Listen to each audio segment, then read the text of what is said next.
By Jay Freeman. BBC Sport. Share this with I got a lot of texts when I took this job from a lot of very experienced people saying I was a glutton for punishment.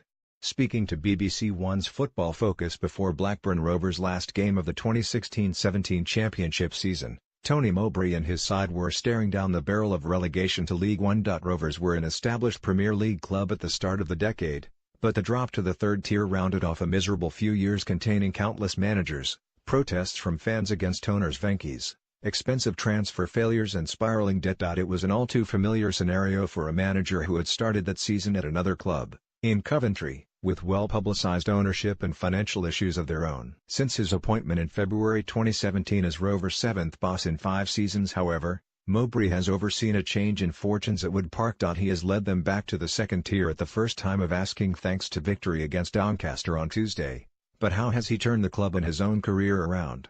Former West Bromwich Albion, Celtic and Middlesbrough boss Mowbray joined Blackburn 5 months after resigning as manager of the Sky Blues. Blackburn took 22 points from their final 15 championship matches, more than any other team in the bottom 7, but even that was not enough to survive. They beat Brentford 3-1 away from home on a frantic final day of the season, but Rovers were relegated to the third tier on goal difference after Nottingham Forest and Birmingham City also won. An immediate promotion back to the second tier looked a long way away in October when Rovers lost 1-0 at Oldham, leaving them 10th in the table and 12 points off leaders Wigan and second-placed Shrewsbury. But it was season-defining. Since that defeat, they have lost just once in League One.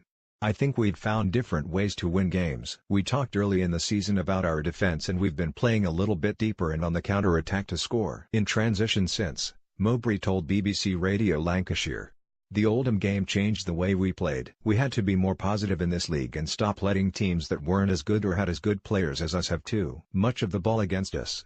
After 12 games we were well behind Wigan and Shrewsbury, so in the last 30-odd games we accrued a lot of points. It did take some time to acclimatise to the league and the new players needed time to settle in.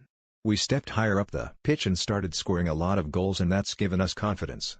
Since buying the club in 2010, owners Venky's have had a fractured relationship with Rovers fan base, heightened during the club's slide from the Premier League to the third tier during their 8 years at the helm. Some Blackburn supporters have protested and organised boycotts against the owners since their arrival, and there were fears that the 1994-95 Premier League champions could slip into further financial trouble after their relegation last season. Local businessman Ian Battersby and Ian Curry, through their company Seneca Partners, contacted Venky's with a joint ownership proposal in May 2016 that was rejected, while debts have also risen to more than £100 million since the club lost their Premier League status in 2012. After being given full support by Venky's after their relegation, Mowbray may have turned the club's form around, but has he managed to win over the fans with his side's consistent form leading them to promotion? He's the first manager in this ownership who's expressed empathy towards the supporters. No one has ever reached out to the extent that Mowbray has, Oliver Jones, vice chairman of the Rovers Trust, told BBC Sport. Increasingly since relegation from the Premier League, we've heard less and less from the owners. We finally got lucky with a manager who's taken us up, but from a supporters' trust point of view, we've hived off concentrating on the ownership. We can't keep having that monkey around our neck and it hanging over us all the time. Promotion is the first major step forward in 7 years of ownership, but bizarrely it's after 18 months of no noise from them. Mowbray, meanwhile, is happy that one of his teams have enjoyed a successful campaign, despite the club having a fan base that is hard to please. Football is difficult because fans generally expect you to win, and, when you lose, the newspapers, the phone-ins and the shows are all negative, whether your budget's the lowest or highest in the league, Mowbray continued. But it's actually been nice to be competitive in this division and they've had to step up to the mark. After the chaos of relegation last season, Mowbray has kept key players and shored up the beleaguered club with some astute signings. Despite not spending much of the £20 million brought in from the sales of Jordan Rhodes, Rudy Gestede, Tom Kearney, Grant Hanley and Shane Duffy in seasons gone by, Mowbray has brought in Gillingham's Bradley Dack for £750,000 as well as striker Dominic Samuel and defender Amory E. Bell to aid their push for promotion. Dack, who has contributed 18 goals from midfield, was named League One Player of the Year at the English Football League Awards earlier this month. Mowbray enjoyed success early in his managerial career with Hibernian, guiding the Edinburgh club to back-to-back top 4 finishes for the first time in more than 30 years.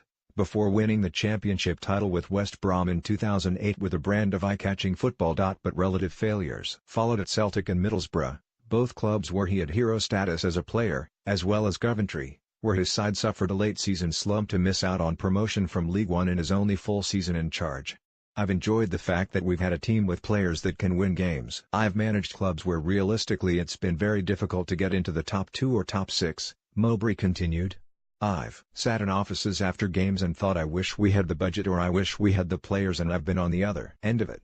Analysis: BBC Radio Lancashire's Andy Bays. After taking a little while to settle into life in League One, Rovers fully deserve the position that they find themselves in. One defeat since 14 October in the league is promotion form in anyone's book. The appointment of Mowbray has brought authority, leadership and a degree of calmness to a club that was crying out for it. Mowbray oversaw the departures of 12 senior players and replaced them with ones he had either worked with before or been impressed by when he was in charge of Coventry. He has found a position for Dak to flourish. Experienced players like Danny Graham and Charlie Mulgrew have been crucial to the cause, in Graham's case particularly since the turn of the year. Mulgrew's 14 goals this season have been the most by a defender in one season in the club's history, and if Adam Armstrong scores once more, it would be the first time in 60 years that 4 players have reached double figures in the same season. Rovers have had much publicized problems over recent years, but Mowbray has created a team that the long-suffering fans can be proud of. Now they are over the line, he will not be settling for just making up the numbers in the second tier.